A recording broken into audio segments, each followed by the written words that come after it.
Hansel and Gretel, a fairy tale by the brothers Grimm.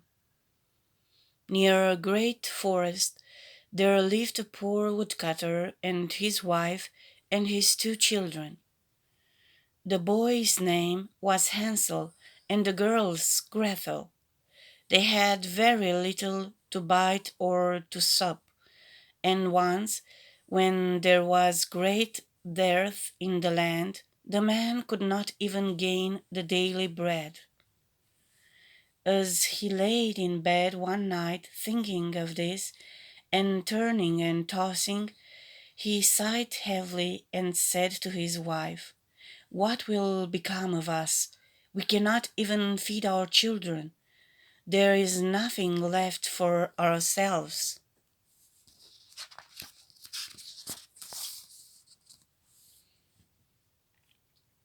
"I will tell you what, husband," answered the wife.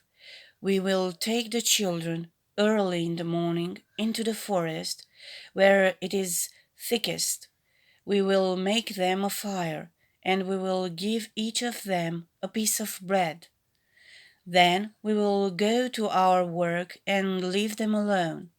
They will never find the way home again, and we shall be quiet of them." "No, wife," said the man, "I cannot do that. I cannot find in my heart to take my children into the forest and to leave them there alone."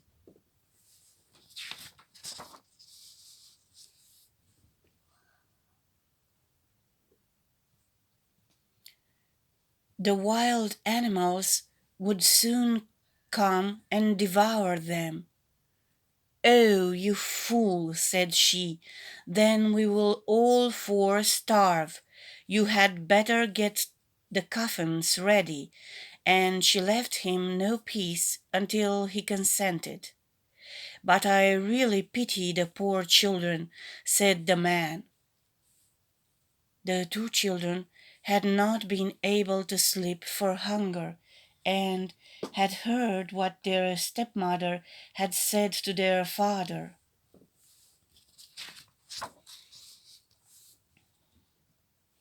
Gretel wept bitterly and said to Hansel, "It is all over with us."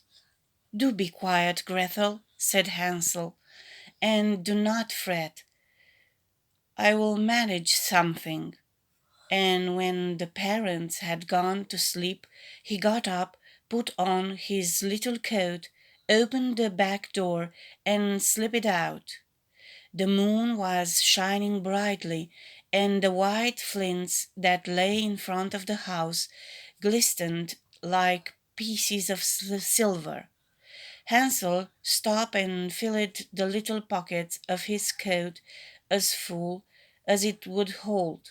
Then he went back again and said to Gretel, "Be easy, dear little sister, and go to sleep quietly. God will not forsake us," and laid himself down again in his bed. When the day was breaking, and before the sun had risen, the wife came and awakened the two children, saying,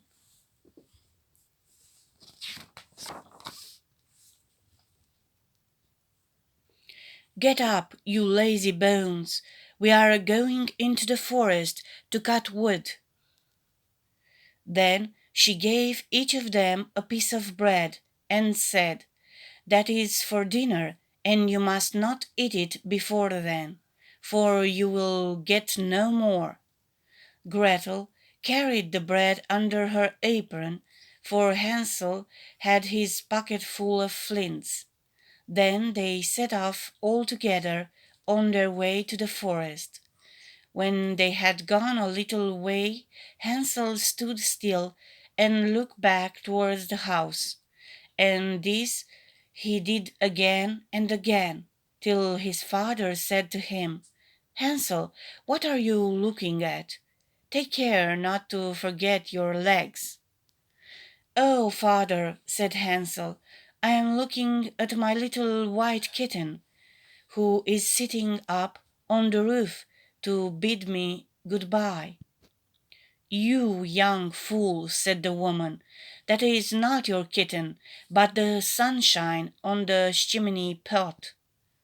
Of course, Hansel had not been looking at his kitten, but had been taking every now and then a flint from his pocket and dropping it on the road.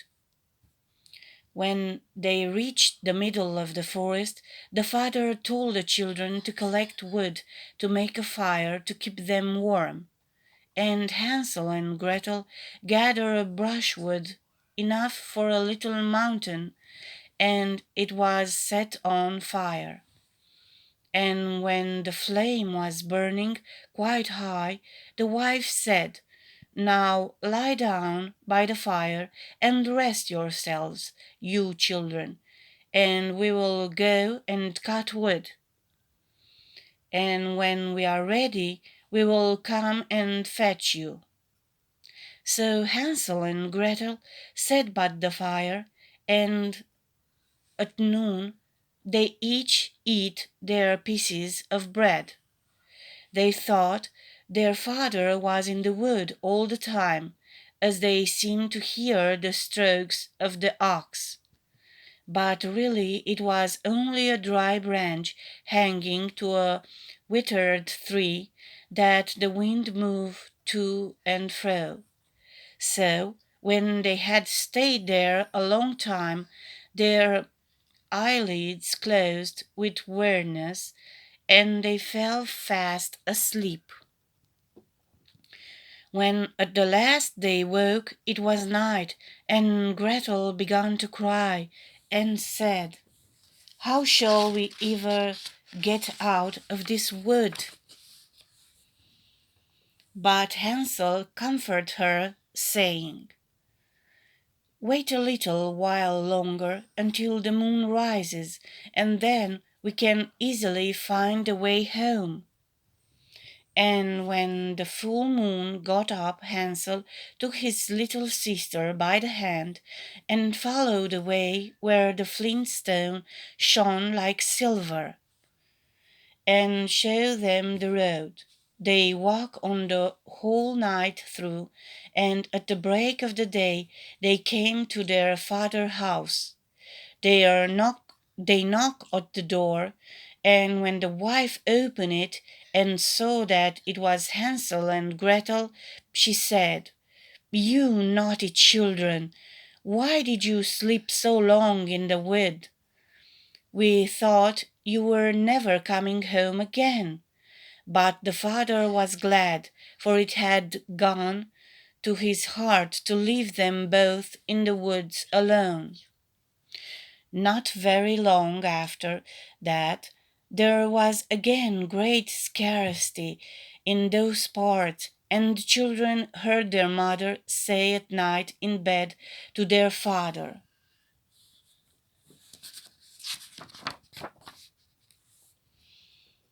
"Everything is finished up. We have only half a loaf, and after that the tale comes to an end. The children must be off. We will take them farther into the wood this time, so that they shall not be able to find the way back again. There is no other way to manage." The man felt sad and at heart, and he thought it would be better to share one's last morsel with one's children. But the wife would listen to nothing that he said, but scolded and reproached him. He who says A must say B too, and when a man has given it in once, he has to do it a second time. But the children were not asleep, and had heard all the talk. When the parents had gone to sleep, Hansel got up to go out and get some more flint stones, as he did before, but the wife had locked the door, and Hansel could not get out. But he comforted his little sister and said, "Don't cry. Gretel, and go to sleep quietly, and God will help us." Early the next morning, the wife came and pulled the children out of bed. She gave them each a little piece of bread, less than before. And on the way to the wood, Hansel crumbled the bread in his pocket and often stopped to throw a crumb on the ground. "Hansel, Hansel, what are you stopping behind and staring for?" said the father.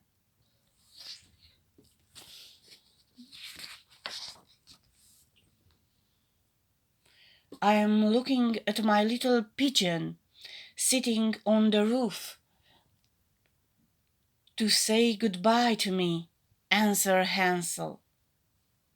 "You fool," said the wife, "that is no pigeon, but the morning sun shining on the chimney pots." Hansel went on as before and strew bread crumbs all along the road. The woman led the children far into the wood, where they had never been before in all their lives. And again there was a large fire made. And the mother said, "Sit still there, you children, and when you are tired you can go to sleep. We are going into the forest to cut wood, and in the evening, when we are ready to go home, we will come and fetch you." So when noon came, Gretel shared her bread with Hansel, who had strewn his along the road. Then they went to sleep, and the evening passed, and no one came for the poor children. When they awoke, it was dark night, and Hansel comforted his little sister and said, "Wait a little, Gretel, until the moon gets up. Then we shall be able to see the way home by the crumbs of bread that I have scattered along it." So when the moon rose they got up, but they could find no crumbs of bread.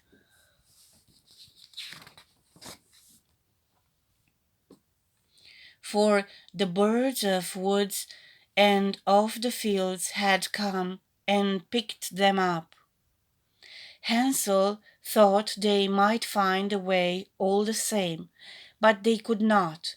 They went on all the night and the next day from the morning until the evening, but they could not find a way out of the wood, and they were very hungry, for they had nothing to eat but the few berries they could pick up.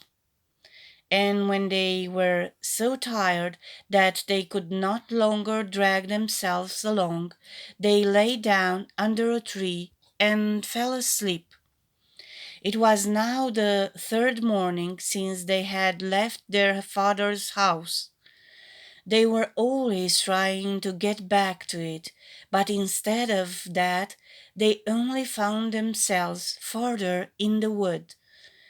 And if help had not soon came, they would have been starved. About noon, they saw a pretty snow-white bird sitting on a bough and singing so sweetly that they stopped to listen. And when he had finished, the bird spread his wings and flew before them, and they followed after him until they came to a little house, and the bird perched on the roof. And when they came near, they saw that the house was built of bread and roofed with cakes, and the window was a transparent sugar.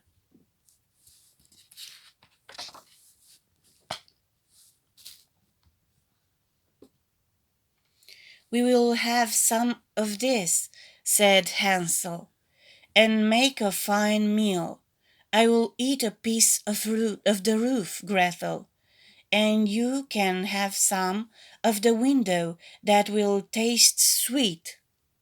So Hansel reached up and broke off a bite of the roof just to see how it tasted, and Gretel stood by the window and gnawed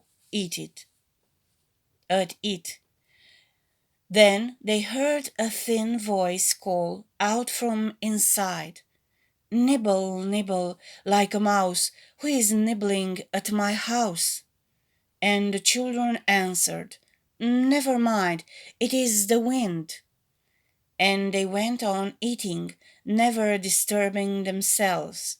Hansel, who found that the roof tasted very nice, took them down a great piece of it, and Gretel pulled out a large round window pane, and sat her down and began upon it. Then the door opened, and an aged woman came out, leaning upon a crutch.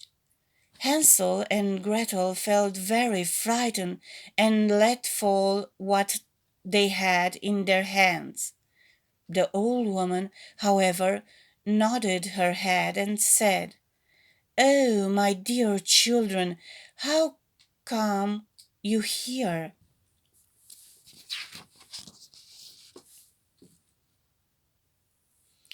You must come indoors and stay with me.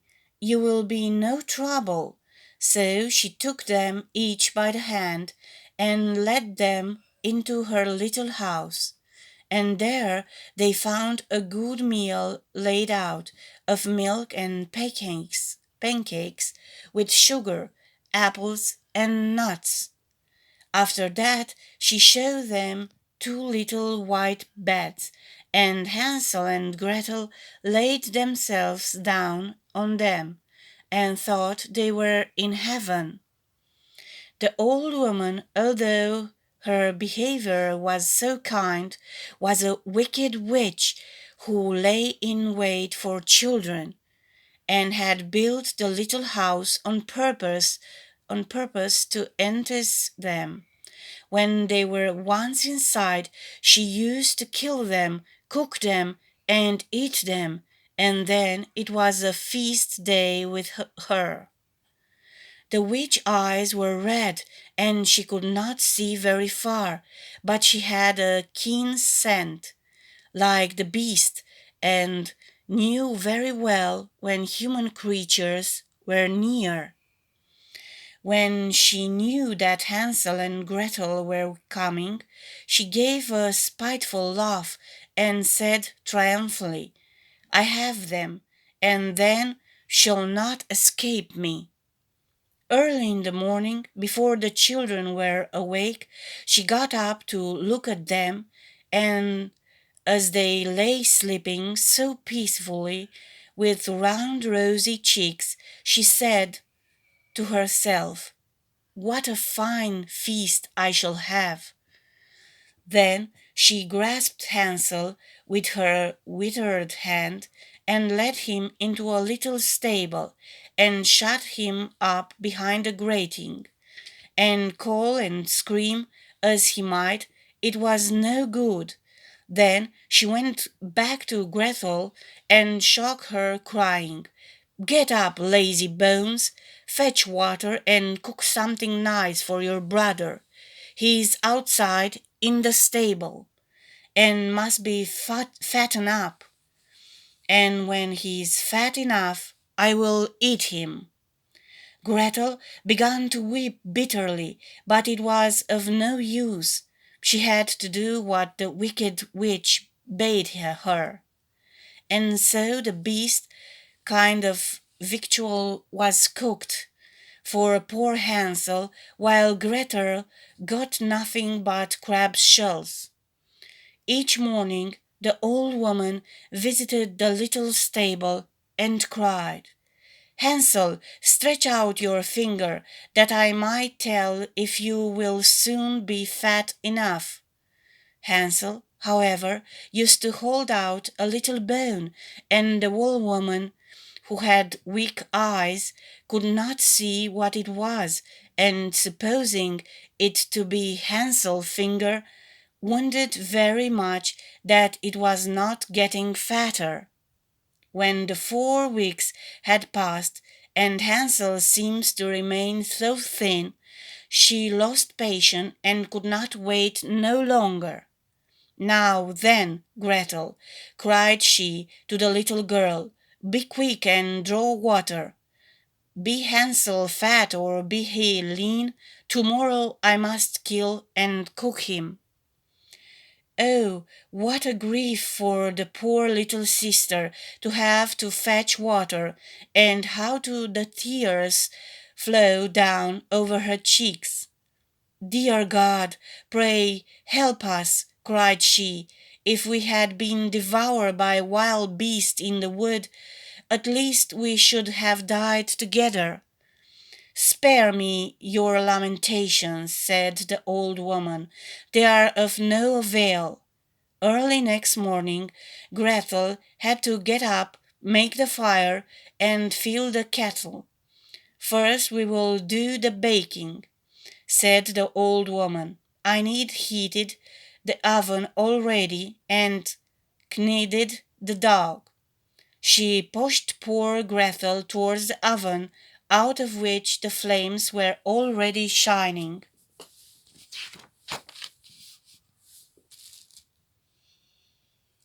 "Creep in," said the witch, "and see if it is properly hot, so that the bread may be baked." And Gretel once in, she meant to shut the door upon her and let her be baked, and then she would have eaten her. But Gretel perceived her intention and said, "I don't know how to do it. How shall I get in?" "Stupid goose," said the old woman, "the opening it is big enough, do you see? I could get in myself." And she stooped down and put her head in the oven's mouth. Then Gretel gave her a push so that she went in further, and she shut the iron door upon her and put up the bar. Of Oh, how frightfully she howled! But Gretel ran away and left the wicked witch to burn miserably. Gretel went straight to Hansel, opened the stable door, and cried, "Hansel, we are free! The old witch is dead!" Then out flew Hansel like a bird from its cage, and soon as the door is open. How rejoiced they both were! How they fell each on the other's neck, and danced about, and kissed each other. And as they had nothing more to fear, they went over all the old witch's house, and in every corner there stood chests of pearls and precious stones.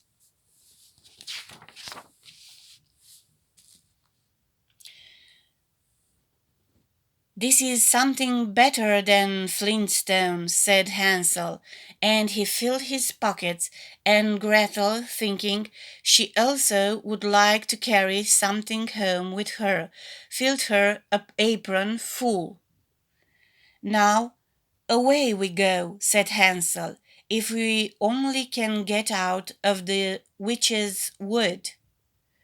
When they had journeyed a few hours, they came to a great piece of water. "We can never get across this," said Hansel. "I see no stepping stones and no bridge." "And there is no boat either," said Gretel. "But here comes a white duck. If I ask her, she will help us over." So she cried, "Duck, duck, here we stand, Hansel and Gretel, on the land. Stepping stones and bridge we lack. Carry us over and your nice white back." And the duck came accordingly, and Hansel got upon her and told his sister to come too. "No," answered Gretel, "that will be too hard upon the duck. We can go separately." one after the other, and that was how it was managed. And after that they went on happily until they came to the wood, and the way grew more and more familiar, till at least they saw in the distance their father's house. Then they ran till they came up to it, rushed in at the door, and fell on their father's neck. The man had not had a quiet hour since he left his children in the wood, but the wife was dead. And when Gretel opened her apron, the pearls and precious stones were scattered all over the room, and Hansel took one handful after another out of his pocket. Then was all care at an end, and they lived in great joy together. If you want to help my channel to get bigger, please subscribe. I need at least 1,000 subscribers. It is for free. Will not cost you money. Thank you very much.